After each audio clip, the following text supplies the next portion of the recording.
una señal eléctrica y la transforman en sonido. La clave es una bobina de voz con cable magnético y un imán permanente que se atraen y repelen entre sí. Cuando la bobina se mueve hacia atrás y adelante, hace vibrar a un cono sensible.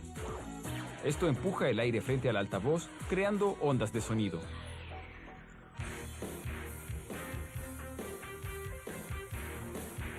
Los altavoces contienen al menos dos combinaciones de imán y conos, conocidos como controladores. Por lo general se localizan al interior de una caja llamada gabinete de altavoz. Para construir la estructura magnética interna, se cortan dos placas de hierro, cada una de 13 milímetros de grosor. Se ponen por separado en un torno. El torneado suaviza y alisa las superficies, eliminando las marcas que dejan las sierras. Luego cortan un pequeño agujero en el centro de una placa y uno más grande en el centro de la otra. Después cortan una pieza de hierro más pequeña y gruesa llamada núcleo y taladran un agujero a través de él. Aplican un pegamento epóxico ultra resistente al núcleo y a la placa trasera, la de agujero pequeño. Pegan y atornillan las piezas debido a que la adherencia debe ser fuerte para soportar la intensa atracción magnética.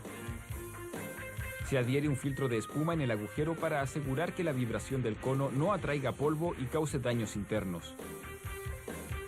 Ahora aplican pegamento en el extremo más angosto de lo que se conoce como cesta metálica, un marco de aluminio vaciado que sostiene la estructura magnética y el cono.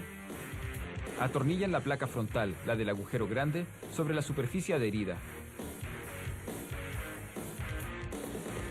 Luego pegan la parte inferior de la placa frontal con un lado de la ferrita, un aro cerámico hecho en base a polvo de hierro. Después de adherir la ferrita a la placa frontal, aplican pegamento al otro lado de la ferrita y giran la cesta por encima para fijar la placa trasera. El núcleo encaja en el agujero grande de la placa frontal. Insertan espaciadores metálicos mientras el pegamento se seca. Después de atornillar los terminales a la cesta, ponen toda la estructura recién ensamblada en una máquina magnetizadora, aplicando 600 voltios de corriente. La máquina crea polos positivos y negativos, transformando la estructura magnética en un imán permanente con un campo magnético constante a su alrededor. Ahora enrollan la bobina de sonido, el electroimán que va a interactuar con el imán fijo.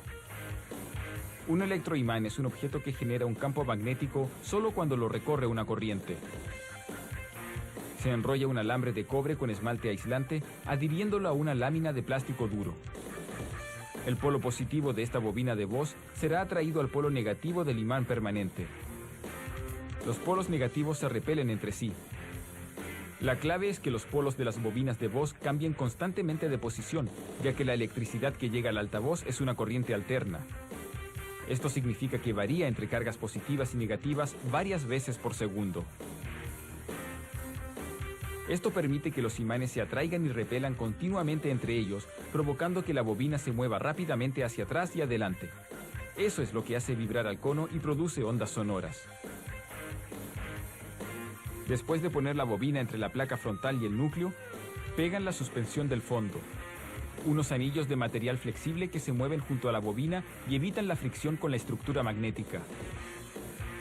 Luego pegan el cono, que por lo general está hecho de cartón, plástico o metal. Luego sueldan las conexiones eléctricas. La corriente proveniente del amplificador pasa a través de los cables y llega a los dos terminales. Los cables terminales se unen a los cables de la bobina de voz.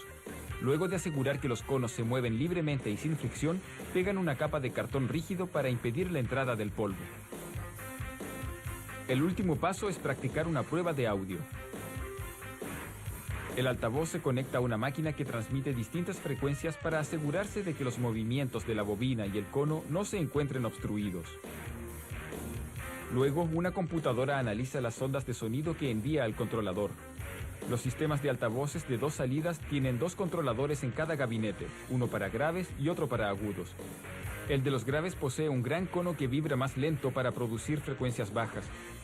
El de los agudos tiene un cono pequeño que vibra rápidamente con las frecuencias altas. Los sistemas de tres salidas poseen un tercer controlador con un cono mediano para los rangos medios.